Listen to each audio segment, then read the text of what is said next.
Welcome to metro TV. Hero Prabhas నటించిన మొదటి Telugu cinema పేరు ఈశ్వర్. ఈ సినిమా 2002లో విడుదలైంది. అందులో ప్రభాస్ టైటిల్ పాత్రలో కనిపించారు. అప్పటి నుండి ఇప్పటిదాకా ప్రేక్షకుల్లో తన క్రేజ్ మాత్రం తగ్గలేదు. అప్పటి వరకు డార్లింగ్ ప్రభాస్ గా టాలీవుడ్ ప్రేక్షకుల మనసులు దోచుకున్న హీరో బాహుబలితో ఒక్కసారిగా ప్రపంచ హీరోగా పరిచయం అయ్యాడు.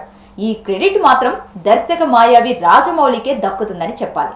ఇదంతా ఒక ఎత్తైతే ఇప్పుడు ది రాజా సాబ్ సినిమా మరో ఎత్తు. ఆ చిత్ర విశేషాలు మీకోసం.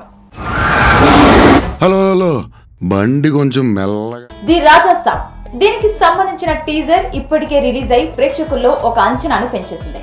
ప్రస్తుతానికి గతానికి రిలేట్ చేస్తూ కథ ఉన్నట్టు తెలుస్తోంది. అయితే ఈ సినిమాలో మాత్రం హారర్, సస్పెన్స్, థ్రిల్లర్, డ్రామా, అంతకు మించి కామెడీ కూడా ఉందనిపిస్తోంది.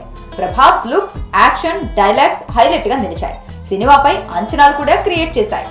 లైనప్ లో ఎన్నో సినిమాలుండగా మరికొద్ది రోజుల్లో థియేటర్లలో హారర్ కామెడీ ఎంటర్టైనర్ రాజా సాబ్ తో సందడి చేయనుంది. మారుతి దర్శకత్వం వహిస్తున్న ఈ సినిమాను టీజీ విశ్వప్రసాద్ భారీ బడ్జెట్ తో నిర్మిస్తున్నారు.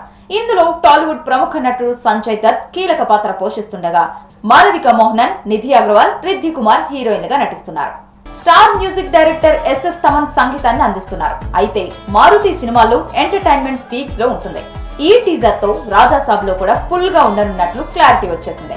మూవీ కోసం సినీ ప్రియులు, ఫ్యాన్స్ ఆసక్తిగా వెయిట్ చేస్తున్నారు. అయితే సినిమా షూటింగ్ ఆల్మోస్ట్ కంప్లీట్ అయినట్లు సమాచారం.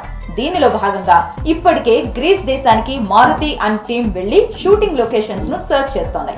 వచ్చే నెలలో ప్రభాస్ గ్రీస్ వెళ్లనున్నారు. ఆయన గనక గ్రీస్ వెళ్తే షూట్ కంప్లీట్ అయినట్టే.